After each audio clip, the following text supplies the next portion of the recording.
అంటే 3 నెలల వరకు బకాయిలు ఇచ్చే ఏర్పాటు చేస్తామని కూడా నేను మీకు తెలియజేస్తున్నా.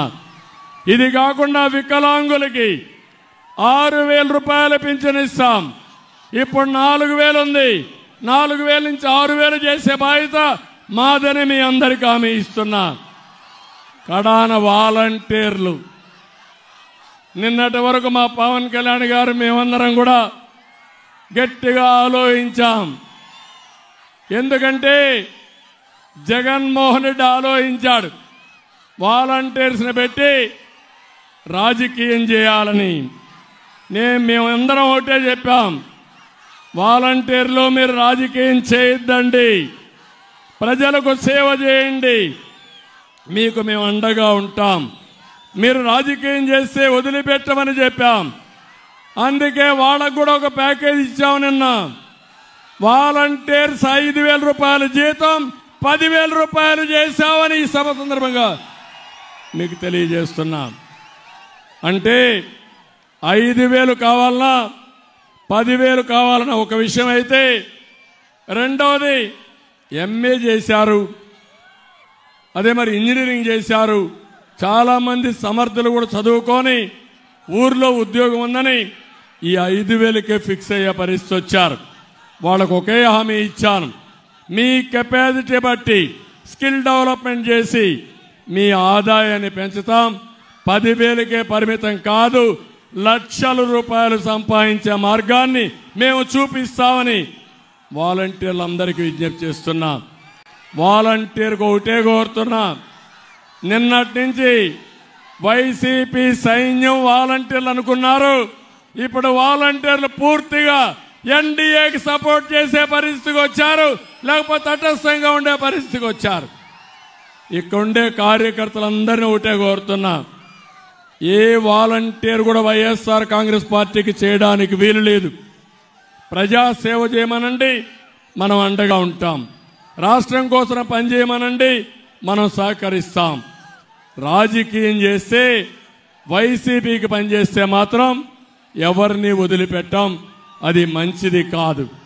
ఇప్పుడు జగన్మోహన్ రెడ్డి ఎంత దుర్మార్గుడు అంటే, వాలంటీర్స్ పైన రాజకీయం చేస్తూ నేనేదో వాలంటీర్ వ్యవస్థ పెట్టాను, చంద్రబాబు నాయుడు దాన్ని ఆమోదించాడు అంటే నా పరిపాలన బాగుందన్నాడు. జగన్మోహన్ రెడ్డి, నీ మారిగా విధ్వంసం నేను చెయ్యను. నువ్వు విధ్వంసం ప్రారంభించింది ప్రజావేదిక కూల్చి విధ్వంసంతో పరిపాలన చేసిన వ్యక్తివి నువ్వు. నేను ఆ పని చెయ్యను. నువ్వెక్కడన్నా ఉపయోగపడే పని చేస్తే అది కూడా రాష్ట్రానికి ఉపయోగించుకుంటాను తప్ప తప్పుడు పనులు చేయమని చెప్పి కూడా నేను మీకు తెలియజేస్తున్నా.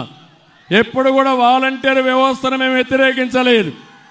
వాలంటీర్ల ద్వారా రాజకీయాన్ని మేము వ్యతిరేకించాం.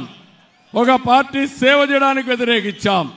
అందుకే ఈరోజు మిమ్మల్ని అందరినీ కోరుతున్నా, వచ్చే ఎన్నికలు చాలా ముఖ్యం.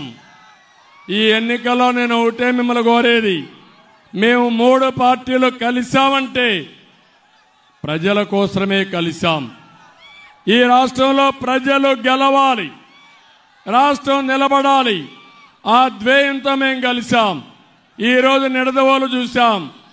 మొదటి రోజు మా ఇద్దరి యొక్క రోడ్ షో, ఒక రోడ్ షోకే అదిరిపోయింది. రేపు రాబోయే రోజుల్లో 3 పార్టీలు కలిసి మేము మీటింగ్లు పెట్టడం మొదలు పెడితే రోజు రోజుకి స్పీడ్ పెరుగుతుంది. ఆ దెబ్బకి వైఎస్ఆర్ కాంగ్రెస్ పార్టీ కొట్టుకొని పోవడం ఖాయమని చెప్పి మరొకసారి తెలియజేసుకుంటూ, ఇక్కడ ఒక్క విషయం కూడా చెప్పాలి. శేషారావు గారు తెలుగుదేశం పార్టీకి చాలా బాగా పనిచేసిన నాయకుడు. పార్టీ వ్యవహారాలన్నీ భుజస్కంధాలపైన వేసుకుని ఎప్పటికప్పుడు సమర్థవంతంగా పనిచేయడమే కాకుండా సిన్సియర్గా పనిచేసిన నాయకుడు. ఎప్పుడైతే పొత్తులు వచ్చిన తర్వాత మేము కొంతమంది నాయకుల్ని ఇచ్చేసినప్పుడు మేమిద్దరం కూడా ఆలోచించాం, పవన్ కళ్యాణ్ గారు మేము ఆలోచించాం. అయితే అకామిడేషన్లో తప్పని పరిస్థితి వచ్చి ఈరోజు దుర్గేశం గారు ఇక్కడ ఎమ్మెల్యేగా నిలబడ్డారు. నేను ఆ విషయం శేషారావుకు చెప్పినప్పుడు ఎవరికైనా బాధ ఉంటుంది, కానీ అతి త్వరలో మళ్ళీ రియలైజ్ అయ్యి, సార్ మీరు చెప్పారు ఎన్డీఏ ముఖ్యం, కూటమి ముఖ్యం, రాష్ట్రం ముఖ్యం, నా సర్వశక్తులు ఉపయోగించి నేను దుర్గేశను గెలిపించుకొని వస్తాం, ఆయన కాదు క్యాండిడేట్, నేను క్యాండిడేట్ అని ముందుకు వచ్చాడు మీ ముందుకి. మనస్ఫూర్తిగా అభినందిస్తున్నాను. ఈ స్ఫూర్తి అన్ని దిక్కల్లో అన్ని పార్టీల్లో రావాలి. అదే మాదిరిగా ఈరోజు ఒక పక్క దుర్గేశం గారిని, ఒక పక్క పురంధేశ్వరి గారిని, ఇక్కడ బీజేపీ అభ్యర్థిని నేను ఒకటే మిమ్మల్ని అందరినీ కోరుతున్నా, వారికి ఒక కమిట్మెంట్ ఉంది, ప్రజలకు సేవలు అందించాలనే ఆలోచన ఉండే కుటుంబం నుంచి వచ్చిన వ్యక్తి. అందుకే నేను మిమ్మల్ని అందరినీ ఒకే విషయం విజ్ఞప్తి చేస్తున్నా, ముగ్గురు కలిసిన తర్వాత రాజమండ్రి పార్లమెంట్ వన్ సైడ్ ఎన్నికలు జరగాల్సిన అవసరం ఉంది.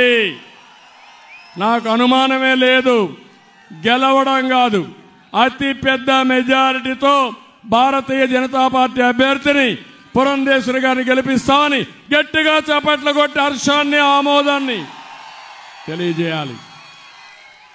ఇద్దరికి అదే మెజార్టీ రావాలి. ఈరోజు మీ ఉధృతంగా మీ చూశాను, మిమ్మల్ని చూసిన తర్వాత నాకు నమ్మకం వచ్చింది, రాబోయేది ఎన్డీఏ గవర్నమెంటే, అనుమానం లేదు. రోజు రోజుకి ఇంకా బ్రహ్మాండంగా ముందుకు పోయే అవకాశం వస్తుంది. మరొక్కసారి పవన్ కళ్యాణ్ గారి త్యాగాలు, తెలుగుదేశం పార్టీ తీసుకున్న నిర్ణయాలు, బీజేపీ స్ఫూర్తి అందరూ అర్థం చేసుకుని అందరూ కూడా ఈ రోజు నుంచి 30 రోజులు మీరు కష్టపడండి. ఆ తర్వాత ఏం చేయాలో చేసి మీ రుణం తీర్చుకుంటామని చెప్పి తెలియజేసుకుంటూ, ఇక్కడ చాలా సమస్యలు ఉన్నాయి. ఇప్పుడే శేషారావు గారు చెప్తున్నారు, భవన నిర్మాణ కార్మికులకైతే చాలా ఇబ్బందుల్లో ఉన్నారు. ఇసుక మొనోపలి చేసి, ఇసుక మాఫియా తయారు చేసి 1000 రూపాయలు అమ్మే ట్రాక్టర్ ఇసుక 5000 చేసిన దుర్మార్గుడు ఈ జగన్మోహన్ రెడ్డి. ఇసుక అయిపోయిందనుకుంటే భారతీయ సిమెంట్ పెట్టి, సిమెంట్ రోడ్లు సిండికేట్ పెట్టి సిమెంట్ మొత్తం ధరలు విపరీతంగా పెంచేశాడు. ఇంకో పక్క స్టీల్ రేట్లు పెరిగాయి.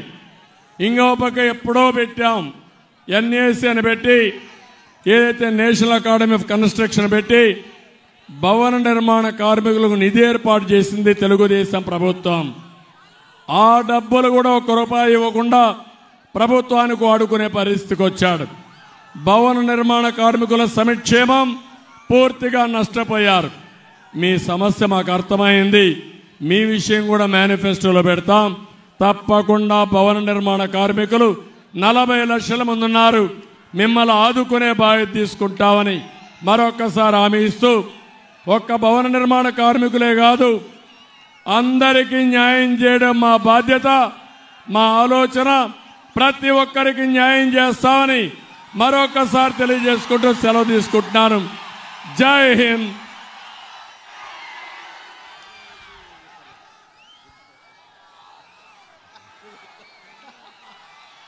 హలో ఏపీ,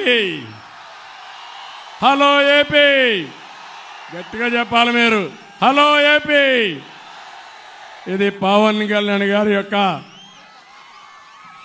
ఒక మాటలో చెప్పాలంటే ఎక్కడ పోయినా నిద్రావస్థలో ఉండే సమాజాన్ని నిద్ర లేపడానికి, నిద్ర లేస్తేనే హలో ఏపీ అనే మాట ప్రతి ఒక్కరూ మాట్లాడాల్సిన అవసరం ఉంది.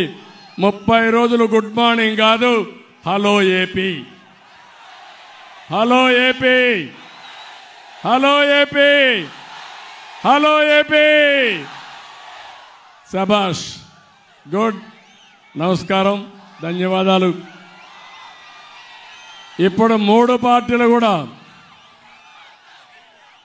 Janasena, Janasena, Janasena, Bharatiya Janata party, Bharatiya Janata party, Bharatiya Janata party, Telugu Desam, Telugu Desam, Telugu Desam.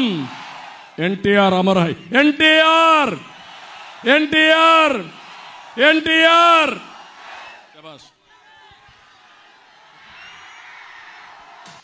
It's about